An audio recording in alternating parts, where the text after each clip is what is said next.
आपको सुबह बताया था कि आज कैबिनेट की अहम मीटिंग मुनक्किद की गई है। इस मीटिंग के बाद अभी प्रकाश जावड़ेकर मीडिया से खिताब कर रहे हैं। आइए चलते हैं। श्यामा प्रसाद मुखर्जी जो भारत के पहले मंत्रिमंडल में भी मंत्री थे और जिनका कश्मीर में बलिदान हुआ,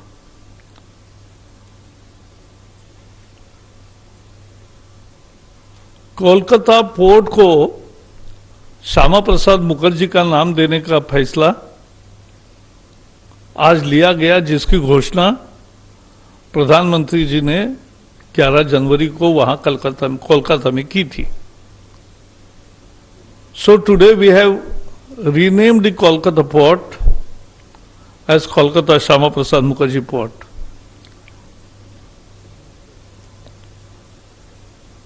एक छठे निर्णय के अनुसार फार्माकोपिया कमीशन की स्थापना का निर्णय हुआ है। Pharmacopoeia commission for homeopathy and Indian medicine है। आयुष मंत्रालय के 2 लैब्स है गाजियाबाद में। ये 2 लैब्स का भी इसके साथ मर्जर हो रहा है और इससे this will ensure optimum utilization of infrastructure, financial resources, human resources, and it will ensure standardization of Indian and other drugs.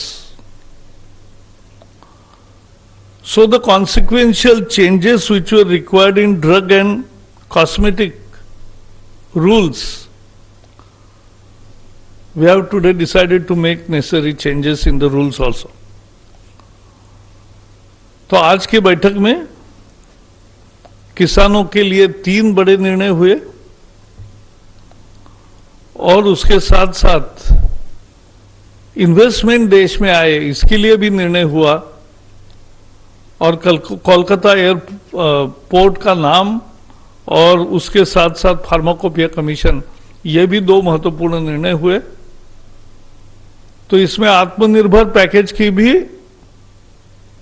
जो घोषणाओं को आकार देने का काम किया है और कुछ उसके बाहर के भी है। अंत में इतना ही कहूंगा कि मोदी सरकार ने किसानों का हमेशा पक्ष लिया है, चाहे वो पीएम किसान हो 6,000 रुपए भेजने वाला, या नीम कोटेड खाद हो, या सॉइल हेल्थ कार्ड हो, या ज्यादा क्रेडिट हो, या किसानों के लिए अनेक सुविधाएं तैयार की है। तो इसलिए ये किसान हितैषी सरकार है। मैं अब तोमर जी को दरख्वास्त करूंगा कि जो 2 महत्वपूर्ण उनके विभाग के निर्णय हुए हैं उसकी वो जानकारी देंगे।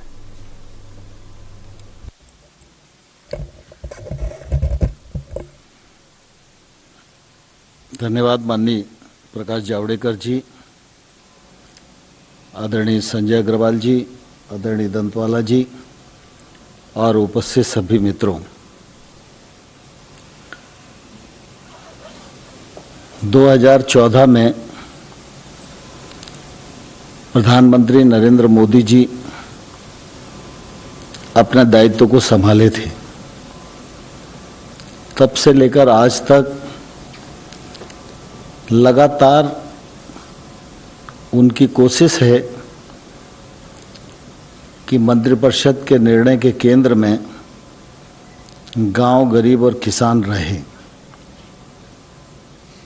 गरीब की ताकत बढ़े, किसान की ताकत बढ़े, खेती मुनाफे में आए, किसान की समृद्धता हो, गांव में संपन्नता हो, जिससे कि देश हमारा आगे बढ़ सकने में सक्षम हो।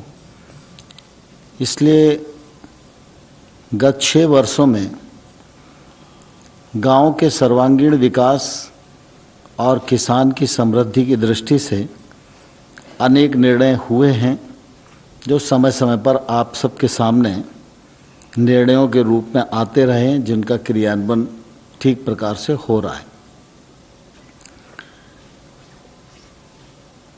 हमारे देश में किसान की बात हमेशा होती रही है, अन्नदाता कहकर हम पुकारते रहे और जो संभव समय समय पर निवेश हुआ वह निवेश भी किया जाता रहा है। लेकिन इसके बावजूद भी हमेशा ये बात ध्यान में आती है कि किसान की माली हालत ठीक नहीं है। उसके अनेक कारण हैं। किसान परिश्रम करता है, पूंजी लगाता है, लेकिन समय समय पर उसको प्राकृतिक प्रकोप का भी भागीदार बनना पड़ता है। यदि फसल बीमा के माध्यम से